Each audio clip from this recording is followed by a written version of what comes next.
आप लोग पढ़ लिए हैं आर्टिकल्स कहाँ कहाँ लगेगा, सो पढ़ लिए है ना। आई थिंक कि आपको याद भी होगा, अच्छे से याद है। याद है तबला के पहले लगेगा कि नहीं?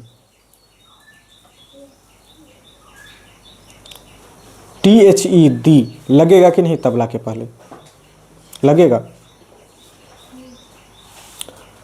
कुछ ऐसे बताओ जिसके पहले THE का प्रयोग होगा, द का प्रयोग होगा। हम माउंटेन रेंज और superlative degree, families name, seas and oceans, oceans और जो से बोलो रिवर्स।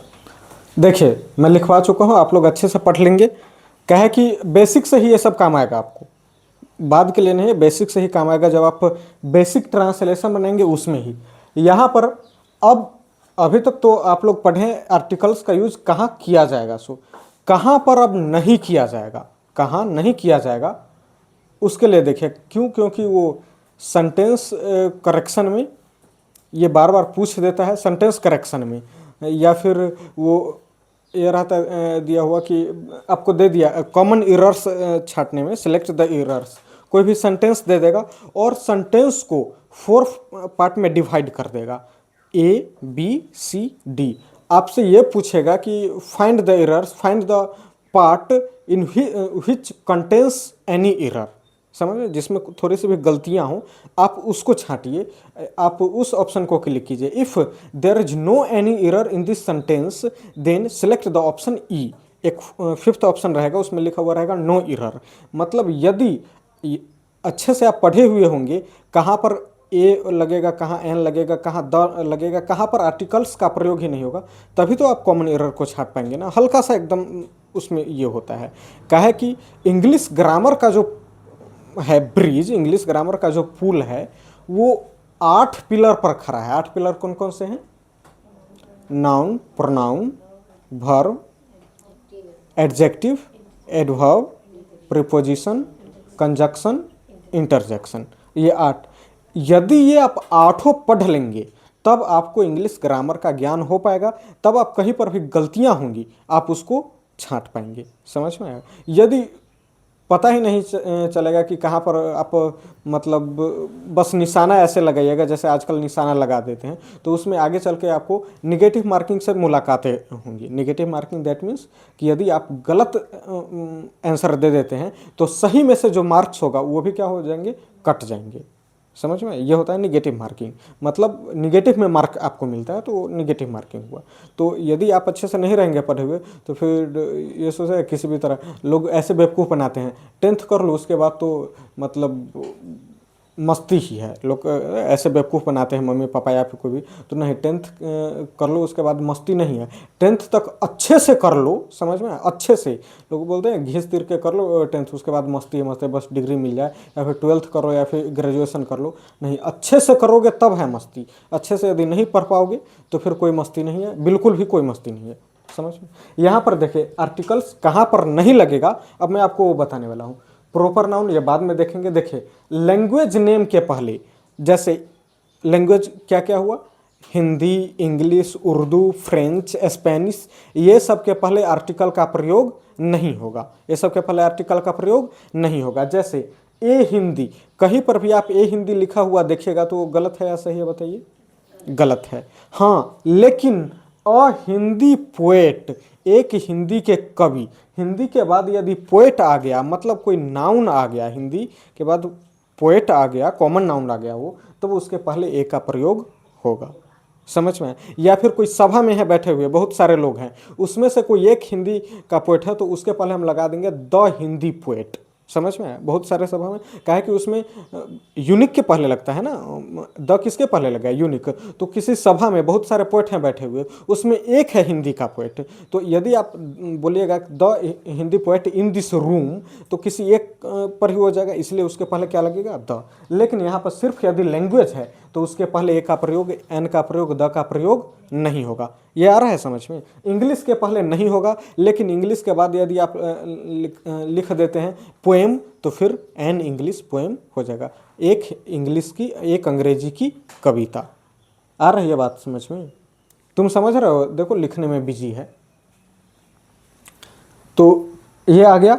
यहाँ पर नेक्स्ट देखिएगा, सब्जेक्ट नेम के पहले, सब्जेक्ट नेम के पहले नहीं लगाया जाएगा। कोई जो सब्जेक्ट है आपका हिस्ट्री, साइंस, इकोनॉमिक्स, ज्योग्राफी, इसके पहले ए एन द का प्रयोग नहीं होगा। लेकिन वही और चैप्टर ऑफ हिस्ट्री तो उसके पहले का प्रयोग लग गया। ये चैप्टर ऑफ हिस्ट्री एक इतिहास का एक अध्याय, तो उसके पहले ए का प्रयोग हुआ। लेकिन सिर्फ हिस्ट्री रहेगा, ये यदि रेफर कर रहा है सब्जेक्ट को तो उसके पहले ए का प्रयोग नहीं होगा। यदि वही रेफर करेगा किसी चैप्टर को तो उसके पहले ए का प्रयोग होगा। समझ आ रही है बात? ए हिस्ट्री, द साइंस, ये सब देखिए लिख करके कट है किया हुआ, मतलब ये सब क्या है? गलत है। ये सब इसके पहले ए एन द का प्रयोग नहीं होगा। यदि वो रेफर कर रहा है किसको, यही रहेगा, साइंस के बाद रहेगा लिखा हुआ लेबोरेटरी या फिर लैब रहेगा लिखा हुआ, तो उसके पहले ए एन द का प्रयोग करेंगे। क्योंकि यहाँ पर साइंस जो है सब्जेक्ट को रेफर नहीं कर रहा है, साइंस वो किसको रेफर कर रहा है? लेबोरेटरी को। तो लेबोरेटरी के पहले लगा है ए एन द, लेकिन साइंस जो सब्जेक्ट को रेफर कर रहा है उसके पहले द का प्रयोग नहीं होगा। गॉट इट और नॉट? नहीं आ रहा है समझ में तो फिर पूछना, कैमरा के बारे में चिंता नहीं करो, पूछना अच्छे से खुल करके पूछना। ओके, नेक्स्ट देखिए, मील्स। मील्स दैट मीन्स जो आप भोजन करते हैं। मील मतलब क्या हुआ? भोजन।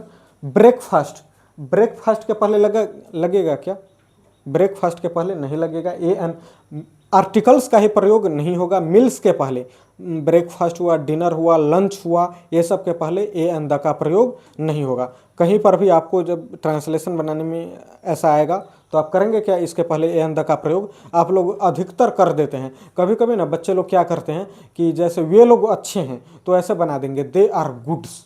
अरे दैट्स नॉट नाउन, वो एडजेक्टिव है उसमें आप, इसलिए थोड़ा थोड़ा कॉमन एरर आप लोग बहुत ज़्यादा करते हैं, इसलिए मैं बेसिक से स्टार्ट किया हूँ। समझ में आया?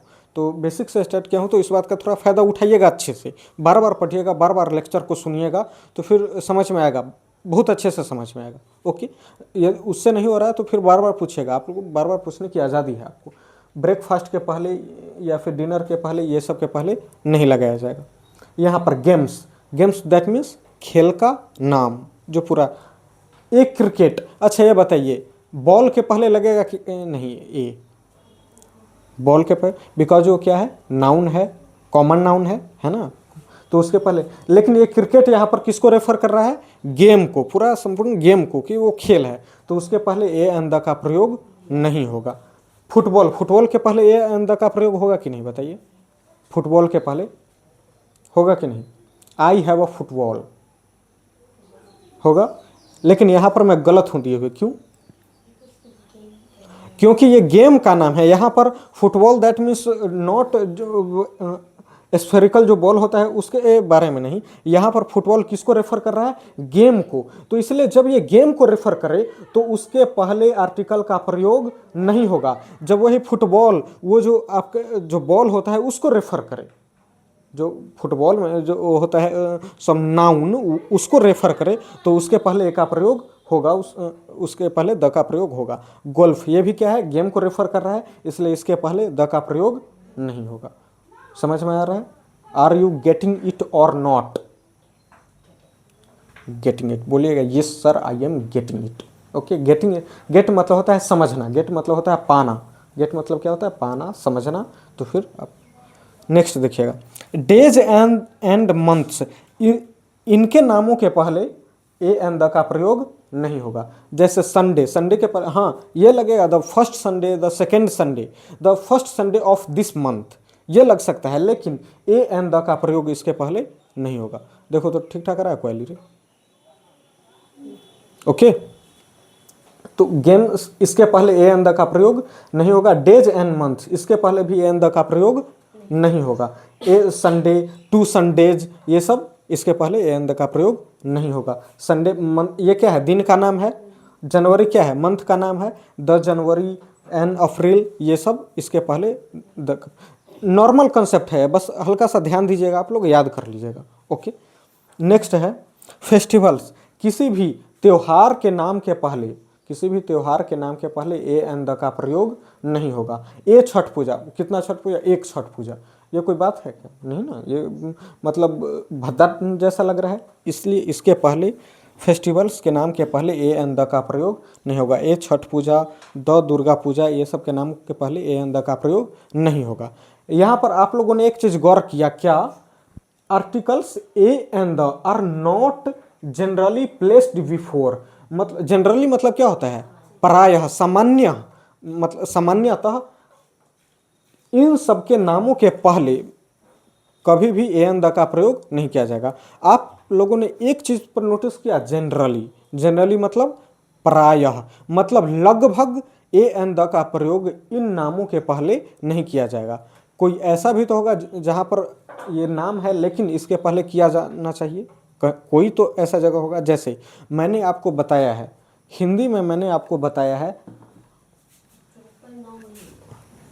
हाँ प्रॉपर नाउन बता रहा हूं मैं। हिंदी में मैंने आपको बताया है रूपक अलंकार, बताया है या नहीं? और एक उपमा अलंकार, ये भी बताया है। उपमा अलंकार मतलब क्या हुआ बताओ? जहां पर हम किसी को उपमा देते हैं, जहां पर हम किसी की उपमा देते हैं तो वो क्या हुआ? उपमा अलंकार। जैसे उसके जैसा है वह, यदि कोई अच्छा खिलाड़ी है, कोई अच्छा क्रिकेटर है, वो यदि विराट कोहली जैसा अच्छा खेल रहा है, विराट कोहली, तो हम बोलेंगे वह विराट कोहली सा महान है, विराट कोहली सा वो महान है। तो ये क्या हो गया? ये हो गया उपमा अलंकार। लेकिन यदि रूपक अलंकार में सीधे से उसको ही हम उसका नाम दे दें, जैसे वह विराट कोहली सा महान है, वह विराट कोहली सा अच्छा खिलाड़ी है, तो यह हो गया उपमा अलंकार। जब मैं ये बता दूं वह विराट कोहली है, उसके जैसे अच्छा खेल देख करके मैंने बोल वाह वह तो विराट कोहली है, तो ये क्या हो गया? रूपक अलंकार हो गया। तो जनरली विराट कोहली क्या है? ये प्रॉपर नाउन है कि नहीं? प्रॉपर नाउन है। माता जी चुप हो जा, साइलेंट प्लीज। देखिए, प्रॉपर नाउन के पहले कभी भी ए एन द का प्रयोग नहीं होगा। होगा क्या? मतलब आपका नाम है गीतांजलि, तो बोलूँगा कि this is a Gitanjali. Gitanjali को गिन सकते हैं क्या? गीतांजलि देखो, एक गीतांजलि, ये क्या बात हुई? ये तो प्रॉपर नाउन है, ये गिना नहीं जा सकता है इसको, समझ में है ना? हाँ, if you are a girl, okay, तो लड़की को गिना जा सकता है, लेकिन प्रॉपर नाउन को नहीं गिना जा सकता है। प्रॉपर नाउन वो गिनने लायक नहीं है, समझ में है ना? ये यूनिक है, तो यूनिक है तो क्या ये बोलेंगे? ए ताजमहल, तो ये ताजमहल नहीं ना बोल सकते हैं उसको। ए सन, इसको ए सन नहीं बोल सकते हैं, बिकॉज ये सब यूनिक है, समझ में है ना? और प्रॉपर ये सब के पहले द का प्रयोग होता है, लेकिन किसी प्रॉपर नाउन के पहले द का प्रयोग नहीं होगा। यहाँ पर एन अमिताभ मतलब एक अमिताभ बच्चन, तो उसके पहले नहीं ना होगा। बिहार, बिहार मतलब क्या है? एक बिहार। एक बिहार कहने का मतलब ये हुआ कि और बहुत जगह बिहार होगा, तो उसके बारे में हम बोल रहे हैं एक बिहार, मतलब 2-3 और बिहार भी होंगे। तो ये क्या है? प्रॉपर नाउन है, इसके पहले ए एन द का प्रयोग नहीं होगा। मैंने क्या कहा है? जनरली। जैसे यदि मैं ये बताऊं कि वह विराट कोहली, किसी के अच्छे खेल को देख करके मैं ये कह दिया कि वाह वह तो विराट कोहली है, तो यहाँ पर इसका ट्रांसलेशन कैसा होगा? वह विराट कोहली। क्या वह विराट कोहली है क्या? विराट कोहली तो एक ही है ना, लेकिन ये कहने का क्या मतलब हुआ कि वह विराट कोहली जैसा है, समझ में है? इसलिए रेयर केस में यहाँ पर हम लगाएंगे he is a Virat Kohli. यहाँ पर लगा कि नहीं बताइए? यहाँ पर लगा ना? ये विराट कोहली के पहले ए लगा कि नहीं? यह है रेयर केस, लेकिन अभी आप लोगों का बेसिक है, इसलिए ये मतलब आगे चल के थोड़ा और भी आप आगे बढ़ें, फिर ये वीडियो दोबारा देखें तो फिर आपको याद आ जाए, इसलिए मैं अभी आपको ये बतला रहा हूँ। लेकिन अब भी फिलहाल आपको क्या है? प्रॉपर नाउन में कहीं पर भी प्रॉपर नाउन के पहले ए एन द का प्रयोग नहीं होगा। यहाँ पर क्या हो जाएगा? He is a Virat Kohli. He is a Virat Kohli का मतलब ये नहीं हुआ कि वह विराट कोहली है, ये बस एक समझिए ना कि वो रीडिंग बिटवीन द लाइंस होती है ना, रीडिंग बिटवीन द लाइंस मतलब छिपे हुए अर्थ को समझ लेना। तो यहाँ पर छिपा हुआ अर्थ ये है कि वह विराट कोहली जैसा अच्छा प्लेयर है, वह विराट कोहली जैसा अच्छा खेलता है। ओके, तो ये हुआ आपका लगभग आर्टिकल्स में आप लोगों के लिए, बेसिक के लिए ये आर्टिकल्स आपका हुआ खत्म। अब आप लोग कभी भी यदि आप बनाएं, जैसे अब यहाँ पर देखिए, थोड़ा सा आप लोग ये देखिएगा, जैसे सांप, डरावना होता है। यहाँ पर क्या है? सांप का ये क्या है? आदत है, सांप का ये क्या है, आदत है ना, जनरल, ये कॉमन। यहां पर सांप क्या है, ये कॉमन नाउन हो गया। यहां पर सांप क्या हो गया, कॉमन नाउन हो गया। तो इसके पहले हम यहां पर हम क्या लगाएंगे, स्नेक इज फियरफुल। डरावना का क्या होता है, फेयरफुल। लेकिन यहां पर ये सांप क्या है, ये कॉमन नाउन है। यहां पर सांप क्या है, कॉमन नाउन है। लेकिन यहीं पर यदि हम ये लिख दे सांप डरावना है, सांप क्या है, डरावना है, यहां पर सांप कॉमन नाउन नहीं रह गया, यहां पर ये सांप क्या हो गया, यूनिक हो गया। ये यूनिक हो गया ना, सांप डरावना होता है, दैट मीन्स हम जनरली, अब उसी में कोई सांप क्यूट सा होगा तो उसके बारे में उसको साइड करके रखा गया है। ये सांप की आदत है क्या, सांप डरावना होता है, और कोई सांप क्यूट सा हो गया तो उससे हमको क्या मतलब, समझ में। जैसे कि वो देखो वो क्यूट सी है, ठीक ना, वो है यही, ठीक ना, वो है यही, लेकिन क्या है, क्यूट सी है, तो वो साइड है। लेकिन जनरली सांप क्या होता है, डरावना होता है। और सांप डरावना है, यहां पर क्या हो गया, सांप क्या है, यहां पर यूनिक हो गया, किसी यूनिक सांप के बारे में हम बोल रहे हैं। तो यहां पर क्या होगा, यूनिक के पहले क्या लगेगा, द लगेगा, द स्नेक इज फियरफुल। अब कभी आप बनाएंगे तो दिक्कत नहीं होगा, नहीं ना होगा, इंग्लिश बोलने में दिक्कत। देखो एक बात और बताऊं, सांप को तुम सांप कहो या सांप जी, सांप को तुम सांप कहो या सांप जी, उसका काम है डसना, वो तुमको डसेगा ही।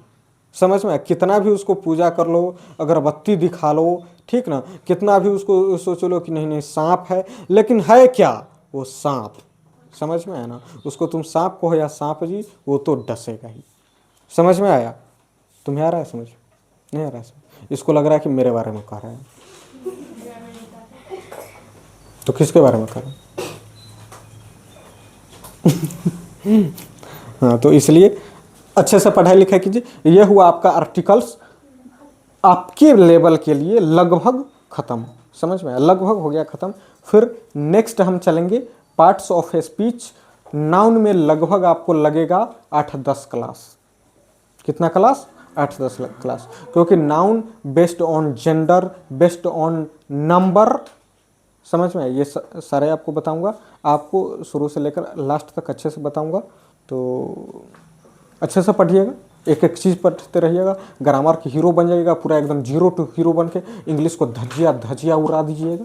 समझ में, कभी भी इंग्लिश में आपको कभी भी प्रॉब्लम नहीं होना चाहिए। वोकैब यदि मैं कुछ दूं तो याद करते रहिएगा, वोकैबलरीज जैसे एडियम्स एंड फ्रेजेज, वो भी इसमें एडियम्स एंड फ्रेजेज वो जब प्रीपोजिशन बताऊंगा उसमें क्लियर हो जाएगा आपका। ओके, तो इसी के साथ आर्टिकल्स को हम क्या करते हैं, द इंड।